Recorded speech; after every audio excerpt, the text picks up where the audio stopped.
Monsieur le Président, bonjour. C'est moi, Monsieur Timothée Tchaombouchoucha, votre compatriote ici en Belgique, coordonnateur et chercheur à Quelle Afrique, un bureau d'études géostratégiques. La situation telle que ça se passe actuellement dans notre pays, Monsieur le Président, ne peut laisser les compatriotes indifférents. C'est pour ça qu'aujourd'hui, 26 janvier 2025, ce dimanche, avant d'aller au culte avec mes enfants, vous laisser cette petite vidéo. Une courte vidéo, Monsieur le Président.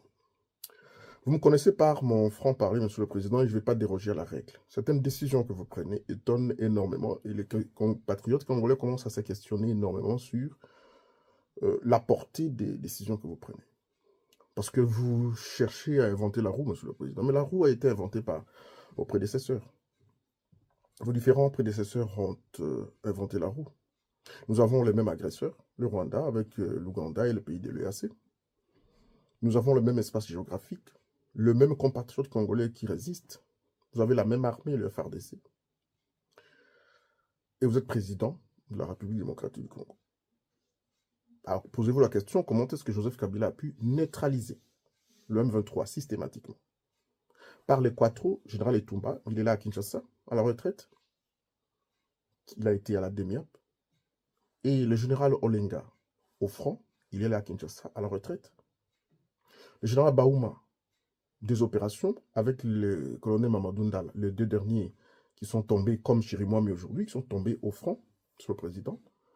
Posez-vous la question, approchez-les. Sortez un peu de votre entourage et allez, parce que la question n'est plus personnelle. Ce n'est pas la question de votre régime. Vous avez trouvé cette question du qui vous. Vous êtes président de la République, vous devez résoudre cette question. Posez la question, comment le général Olinga, général Etumba, comment ont-ils contourné le système de communication du Rwanda? Parce que les centraux de nos communications, de nos appareils téléphoniques étaient basés au Rwanda. Mais comment ont-ils contourné ces systèmes de communication et contourné le système de communication de la MONUSCO et contourné le système de trahison qu'il y a au sein des militaires qui sont rwandophiles, qui sont au service du Rwanda, là, à vos côtés, au sein de notre armée? Ces gens sont, Monsieur le Président, vivants et ils ont été formés avec l'argent de la République démocratique du Congo. Vous pouvez les rapprocher. Un deuxième élément, Monsieur le Président, au sein du gouvernement.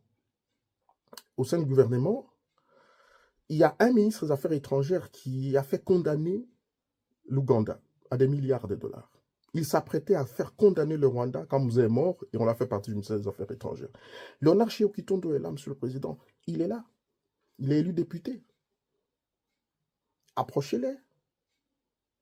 Chaque fois que le président Joseph Kabila était en difficulté par rapport à un conflit avec la communauté internationale sur certains intérêts, c'est Léonard Chiokitondo qui était mis en avant. Il a un carnet d'adresses très fourni, très puissant. C'est un chevronné. Je ne dis pas que Mme Kwamba n'est pas compétente, mais au regard du contexte actuel, elle n'a pas l'étoffe et la manière qu'il faut. Elle peut être retenue comme votre ambassadrice itinérante. Voilà. Il y a des ambassadeurs itinérants que le président a la capacité et le pouvoir discrétionnaire de nommer. Mais dans le contexte de guerre, où la capitale du Nord Kivu est menacée, il faut mettre des chevronnés, Monsieur le Président. Il y a au niveau ici de l'Europe, les voix qui commencent, les voix discordantes au sein des institutions de l'Union européenne. Il faut profiter à ce moment-là. Il faut que le ministre des Affaires étrangères sache passer là où, je veux dire même précéder l'ennemi, et passer là où l'ennemi serait passé, notamment la Turquie et ailleurs. Je vais soulever un élément très inquiétant, Monsieur le Président. Sergei Lavrov a plus de 10 ans au sein du ministère des Affaires étrangères de la Russie. Nous sommes en guerre, on ne peut pas changer tout le temps le ministère des Affaires étrangères, des ministres qui ne connaissent pas vraiment les dossiers, etc. Ce n'est pas une bonne façon de faire. Ce sont des ministères qui ne dépendent pas des humeurs politiques, des sensibilités des membres de l'Union sacrée. Non, ça doit être des ministères que vous détenez personnellement de par les prérogatives souveraines que confère la Constitution. Et mettre en place un chevronné, un diplomate, un ministre des Affaires étrangères crédible. Il y en a, Monsieur le Président, de ce pays. En dehors de Chiokitondo, il y en a d'autres. Au niveau de la communication, au sein du gouvernement, il se pose un sérieux problème. Notre population est divisée, Monsieur le Président, à cause des discours politiques, des sensibilités, des initiatives politiques qui sont prises. Je me prononcerai pour ça prochainement. Mais vous ne sentez pas l'adhésion massive populaire de l'ensemble de notre peuple derrière son armée. Parce que la politique est divise. Là encore, ne cherchez pas à inventer la roue, monsieur le président. Nous étions en guerre à Kinshasa. Quand M. Laurent Désiré Kabila a nommé Didier Moumengi, il est là à Kinshasa, monsieur le président. Il n'a pas appelé à des messes au stade, de prières, des cotisations. Il a arboré la tenue militaire, a parlé à la RTNC, et nous tous, je me rappelle bien, nous sommes levés à Kinshasa et nous avons bouté l'ennemi dehors. Prenez Didier Moumengi, mettez-le au gouvernement comme porte-parole du gouvernement. Ou même ministre de la Jeunesse, pour qu'il puisse prendre cette jeunesse. Je ne parle pas de moi, monsieur le président. Ça fait 6 ans que vous êtes en fonction, je ne vous ai jamais demandé, je n'ai jamais sollicité une audience. Ce n'est pas par orgueil. C'est parce que je laisse faire. Ce n'est pas par orgueil du tout. Je n'ai jamais demandé une audience de vous rencontrer. Je préfère donner des contributions de l'extérieur. Et Patrick Mouyaya, qui est très intelligent, éloquent, mais il ne mobilise pas la population. Il n'a pas cette étoffe-là. Vous pouvez l'encadrer à vos côtés comme chargé de la communication de la présidence de la République, parce que là-bas, il n'y a que vous qui communiquez, monsieur le président. Vous n'avez pas de vrai porte-parole de la présidence de la République. Le ministre Patrick Mouyaya, qui a rendu d'énormes services à la nation, ne correspond plus pour les contextes actuels. De celui qui peut haranguer les foules et mobiliser les Quinois, les gens du Bas-Congo, Bandundu, nos 26 provinces. Ce n'est pas Mouyaya. C'est pas Mouyaya. Il faut chercher d'autres compatriotes qui sont là, qui peuvent amener les gens à être au front.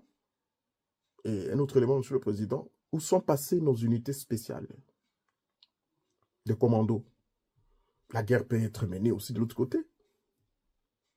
Pour qu'on sente que oui, la situation n'est pas qu'au Kivu, ça se régionalise. Je m'arrête là. Je ne veux pas donner beaucoup de stratégie ici.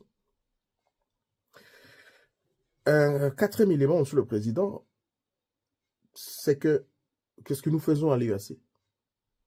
Monsieur le président, qu'est-ce que nous faisons à l'UAC?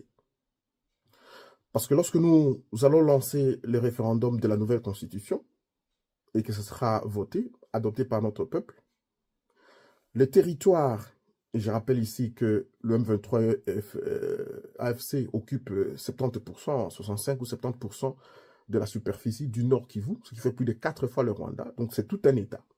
Ils vont aussi lancer un référendum de rejet du référendum de Kinshasa, et ils vont faire en même temps, ce référendum sera double objectif, rejeter les référendums de la nouvelle constitution à Kinshasa, mais voter leur autodétermination. Et ils vont aller soumettre à l'UAC, qui va prendre acte, conformément à l'article 3 et 4 de la charte de l'UAC. Ils vont aller aux Nations Unies, qui prendra acte, et qui pourra envoyer des missions sur le terrain. Ils vont aller auprès de l'Union africaine, qui prendra acte. Ils vont accuser réception, monsieur le président. Pourquoi nous ne sortons pas de l'UAC? Je parlerai plus tard de la francophonie aussi, parce que le Rwanda continue à ravitailler en logistique le Rwanda. Je veux dire, la France continue à ravitailler le Rwanda. Nous faisons la guerre ici contre le pays de l'UAC, le Rwanda, l'Ouganda, le Kenya. Quel avantage avons-nous d'être membres de l'UAC, monsieur le président? Aucun. Mais pourquoi nous y restons, monsieur le président? Pourquoi? Pourquoi nous y restons? Et ceci questionne plus d'un observateur congolais pour dire non, tiens, le véritable problème, c'est le président lui-même. Il sait ce qu'il est en train de faire. Monsieur le président, la psychologie militaire n'est pas comme la psychologie civile. Cette situation peut déborder et déstabiliser les institutions, même à partir de Kinshasa. Or, vous savez que si aujourd'hui nous quittons l'UAC, les effets vont prendre leur cours dans 1 an. Donc, il faut que l'on le fasse maintenant, que l'on quitte l'UAC maintenant, pour que dans 1 an, la situation de la guerre va continuer. Les tractations, remaniements des institutions vont se faire. Mais nous avons amorcé le processus de la sortie de l'UAC, monsieur le président. Cette structure ne nous apporte rien. Et là encore, n'inventez pas la roue. Moi, j'étais encore au cabinet de Joseph Kabila. Quand cette question était venue, Kabila a refusé. Joseph Kabila avait refusé. Nous Laurent Désiré Kabila, j'ai toujours consulté chez Okitundu. Nous Laurent Désiré Kabila a refusé. Monsieur le président, pourquoi est-ce que nous restons à l'UAC? Quel est un seul bénéfice que l'État congolais a bénéficié de son entrée, de son adhésion à cette structure sous-régionale? Mon intervention, monsieur le président, aujourd'hui, 26 janvier 2025, s'articulait sur ces urgences, de consulter, élargir les consultations au sein des experts qui sont là, qui ont de l'expérience, des gens qui ont de l'expérience, qui ont servi. Il ne faut pas regarder le régime, Monsieur le Président. Il ne faut pas regarder le régime. Parce que votre entourage, qui nous a toujours dit qu'on n'aime pas nos têtes là-bas, etc., moi je suis véridique, votre entourage veut vous provincialiser. Vous n'êtes pas président provincial, Monsieur le Président, vous êtes président de la République démocratique du Congo.